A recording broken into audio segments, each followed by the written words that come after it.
Good morning. My name is Richard Wexler, and I want to invite you to episode 12 of our podcast entitled Elder Ed, Education, Solutions, and Resources to Navigate Aging and Care.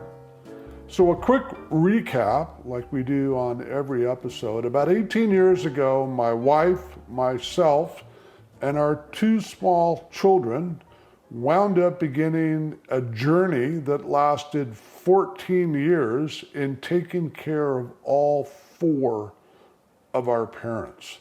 It led to our company, Points of Life, where we've been able to educate, provide solutions and resources to thousands of folks around the country.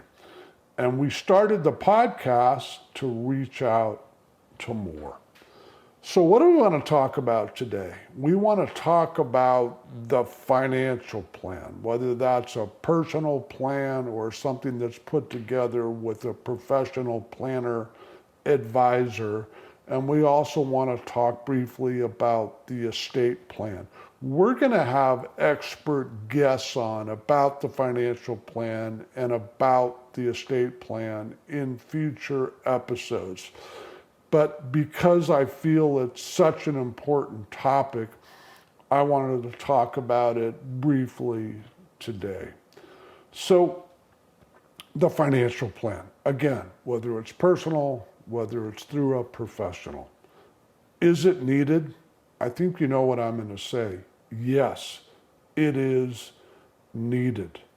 We are looking at a situation with the cost of care these days, and it's only going to get worse, where it is extremely expensive.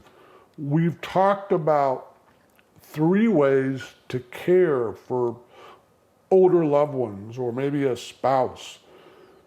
The older loved one moves in to the house, or obviously the spouse is already there, or the adult children move into the home with mom and dad, in-laws, grandparents, whatever it may be. There are economic, financial effects in doing that. We saw it in our own life when we decided to move one of our older loved ones into our home. It seemed like a great solution until it dawned on us that they needed more care than we could provide. And also how we were having to make adjustments to our life, our careers, our children, the things they could and couldn't do, activities, so on and so forth. The other option that we've talked about, moving someone to a beautiful assisted living or a memory care community. And the third option is bringing a professional in the home. And a reminder, as we've talked about, average pricing around the United States with an assisted living is about $4,500 a month. A lot of places in this country more expensive than that. A memory care community, 7, 8, many places over $10,000 a month. A lot of money, folks. So, my advice, obviously you can listen to it or not, but I'm really encouraging folks, even at a young age, and I'll explain why. I mean, once you start making money, 20, 25, 30, whatever year that is, to understand it just isn't about, I'm going to retire and buy the RV, or I'm going to retire and buy the vacation home. A lot of people still want to do that, which is fantastic. But with about 95% of us that are going to need some form of care, and yes, some is very limited, but many people may need days, weeks, months, or years And you guys may know this, but we're seeing a lot of folks out there with dementia or Alzheimer's where that care is lasting years, and in some situations north of 10 years. And we start talking about, what are we going to do? How are we going to handle all this? Especially if we've never put any thought or planning into it. So you can be doing a personal plan. You can be working with a professional financial planner or advisor. But I'm really encouraging you to pass on this podcast to others so they understand what we're looking at from a cost perspective.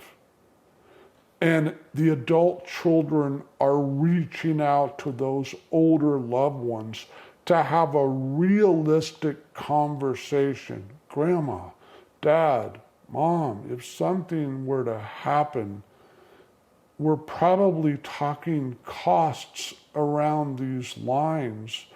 How are you guys set up? Is that something you've saved for? Is that something you can handle? Because what we're seeing in many situations, unfortunately, the answer is no. And then that older loved one may be looking to the adult children to help partially defray those costs, or in some situations, pay all of those costs. Here's a huge tip. When you're working with a professional, a financial planner, a financial advisor, there are key questions that planner really should be asking you. And if they're not, you need to be volunteering this information. How many older loved ones are in your life? Mom, Dad, in-laws, grandparents, are they all alive? Some of them alive? A really close aunt, a really close uncle. When you really think about it, do you foresee having to pay some or all the cost for one of those older loved ones or multiple people? Things you've acquired, the word I use is stuff. What may need to be sold from an asset perspective or property to pay for that care? Part of a conversation you need to have with that planner or advisor. When you're currently working with one and they call you in for that annual review, you need to let them know what assets or property have been sold since you were last talking with them over Zoom, the phone, in person, etc. Were tax consequences addressed properly before that sale? We acquire all this stuff in our life. We want to pass it on to the people we love, to a charity, to a church, whatever it may be. What is the cost of care going to do to that eventual distribution? Something you need to be thinking about with a spouse, with a partner, if you're doing a personal plan, something you need to be having a detailed conversation with a professional, financial planner, financial advisor, etc. These are questions and answers that need to be talked about. Again, at an early age, and realistically, yearly with that planner, or within the home, every month, every few months. What if you do have these older loved ones and things start happening? What are you going to do if from a financial perspective, the money's not there. Is someone going to move in? Is someone going to come live with you? There are a lot of consequences. We talking briefly about the estate plan. That's where you accumulate all this stuff and that eventual distribution of your assets and of your property. In most locations around this country, you want a will and a trust. That trust is going to avoid something called probate, which we're going to have experts talk more about. Probate is going to make everything public. I don't think you want that. Probate is going to be lengthy. Probate is going to be costly. You can avoid this with a trust that's put together properly. So let's kind of think where we are again. We live our life.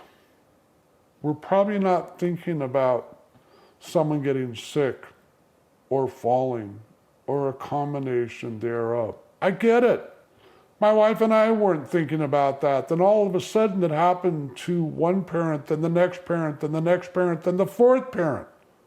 And I'm not saying it's going to happen to you that way, but it can.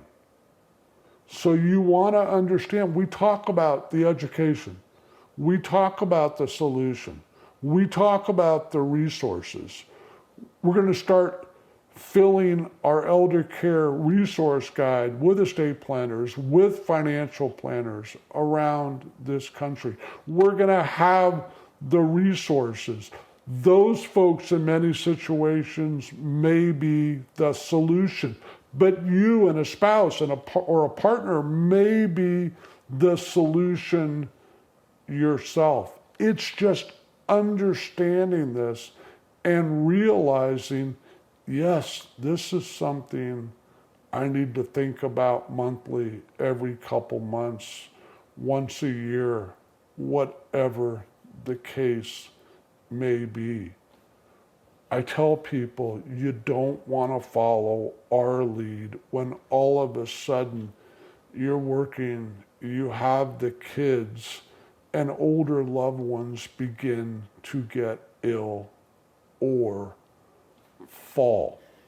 So, folks, I really encourage you to take this information from the podcast, share this podcast with friends, colleagues, patients, clients, anyone you know that's 25, 30, 35 years and older, to help them understand this is real and what do I need to get ahead of it, so I understand the solutions and I understand the resources and where to turn.